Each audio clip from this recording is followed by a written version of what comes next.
এই ভিডিওতে আমরা আলোচনা করব 9, 10 এবং এসএসসিতে ইংরেজি প্রথম পত্রে যে ধরনের প্রশ্ন এসে থাকে 3 নম্বর প্রশ্নে অর্থাৎ ফিল ইন দ্য গ্যাপস টাইপের সে সম্পর্কে একটু ডিটেলস আলোচনা করব কিভাবে অ্যানসার করলে ফুল মার্কস পাওয়া যাবে সেই সংক্রান্ত।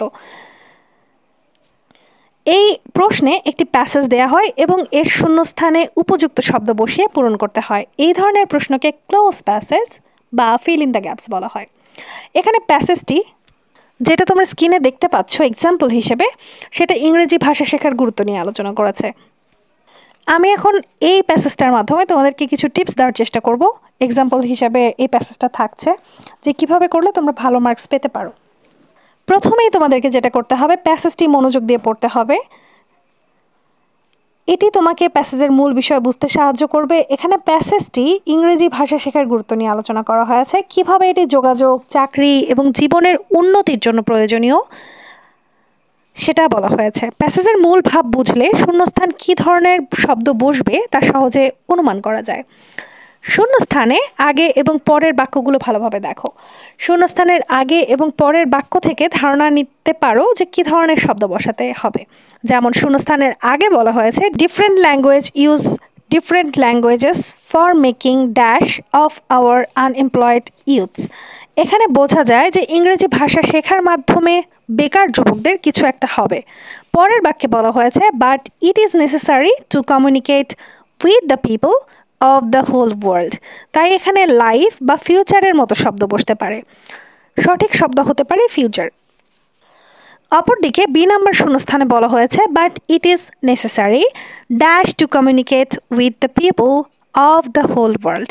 এখানে একটি ক্রিয়া বা ক্রিয়া সংশ্লিষ্ট শব্দ বসবে। সঠিক শব্দ হতে পারে টু লার্ন।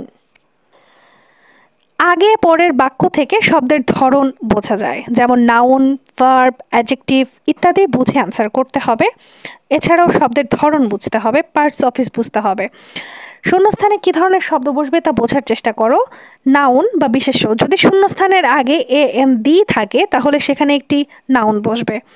এখানে এতে making dash of R unemployed youths এর ক্ষেত্রে ফিউচার শব্দটি বসেছে।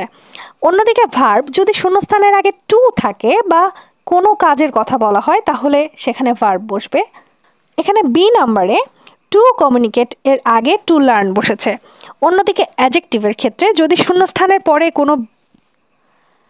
কোনো নাউন থাকে তাহলে এক্ষেত্রে বিশেষণ বসতে পারে। যেমন এখানে সিতে English has achieve the dash of being that.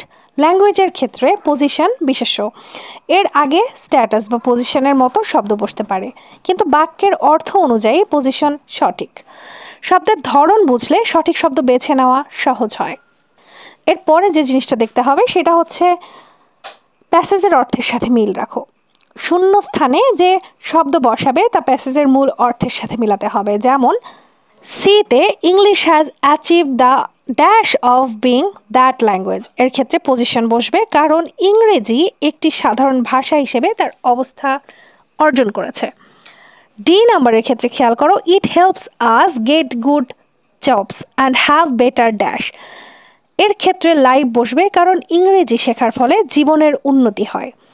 ই নাম্বারের ক্ষেত্রে খেয়াল করো so we should learn English dash, এর ক্ষেত্রে প্রপারলি বসবে কারণ এটি ইংরেজি শেখার সঠিক পদ্ধতির কথা বলেছে। অর্থের সাথে মিল না থাকলে উত্তর ভুল হবে। এরপরে সাধারণ শব্দের তালিকা মনে রাখবে। এসএসসি পরীক্ষায় সাধারণত সহজ শব্দ ব্যবহার করা হয়, যেমন কিছু সাধারণ শব্দ মনে রাখো, অর্থাৎ ভার্বের মধ্যে রয়েছে learn, help, get, communicate, achieve, need, should, can ইত্যাদি। অন্যদিকে কিছু কমন শব্দ নাউন যেরকম এরকম ক্ষেত্রে ব্যবহার হয় life, future, position, job, language, world, people ইত্যাদি। অন্যদিকে অ্যাডভার্বের ক্ষেত্রে ব্যবহৃত হয় প্রপারলি, ইজিলি, কুইকলি, ওয়েল ইত্যাদি। অ্যাডজেক্টিভে ইউজ হয় গুড, বেটার, কমন, ইম্পর্টেন্ট ইত্যাদি। এই যে এগুলো তোমাদেরকে দিলাম ভার্বস, নাউন, অ্যাডভার্ব, অ্যাডজেক্টিভ, এগুলো একটু ভালো করে মুখস্থ করে যাবে এবং এর অর্থ জেনে যাবে এবং তোমাদের প্যাসেজে এই শব্দগুলোকে বসিয়ে দেখবে উত্তরটা অর্থপূর্ণ হয় কিনা। আশা করছি এখান থেকে কমন চলে আসবে। এরপরে সময় ব্যবস্থাপনা বা টাইম ম্যানেজমেন্ট জরুরি। এই ধরনের প্রশ্নে সাধারণত 5টি শূন্যস্থান থাকে, প্রতিটি 1 নম্বর করে মোট 5 নম্বরের হয়ে থাকে। প্যাসেজ পড়তে 2 থেকে 3 মিনিট এবং শূন্যস্থান পূরণ করতে 5-7 মিনিট সময় রাখো। সময়ের মধ্যে সব শূন্যস্থান পূরণ করা নিশ্চিত করতে এই টাইম ম্যানেজমেন্টটা তোমাকে করতে হবে। এরপরে তোমাদেরকে যেটা করতে হবে সেটা হচ্ছে পুরনো এসএসসি প্রশ্নপত্র বা 9-10 বা টেস্ট পেপার থেকে এই ধরনের প্রশ্ন প্র্যাকটিস করতে পারো। প্রতিদিন 1 থেকে 2টি প্যাসেজ পড়ে শূন্যস্থান পূরণের অভ্যাস করো। এটি তোমার গতি বাড়াবে এবং নির্ভুল হতে সাহায্য করবে।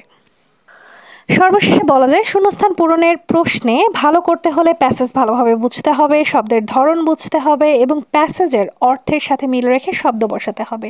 নিয়মিত প্র্যাকটিস করলে এই ধরনের প্রশ্নে পুরো নাম্বার পাওয়া সম্ভব। তোমাদের টপিক রিলেটেড আরও অনেক ভিডিও রয়েছে আমাদের এই প্লে লিস্টে, চাইলে ভিজিট করে আসতে পারো। এতক্ষণ সাথে থাকার জন্য অসংখ্য ধন্যবাদ।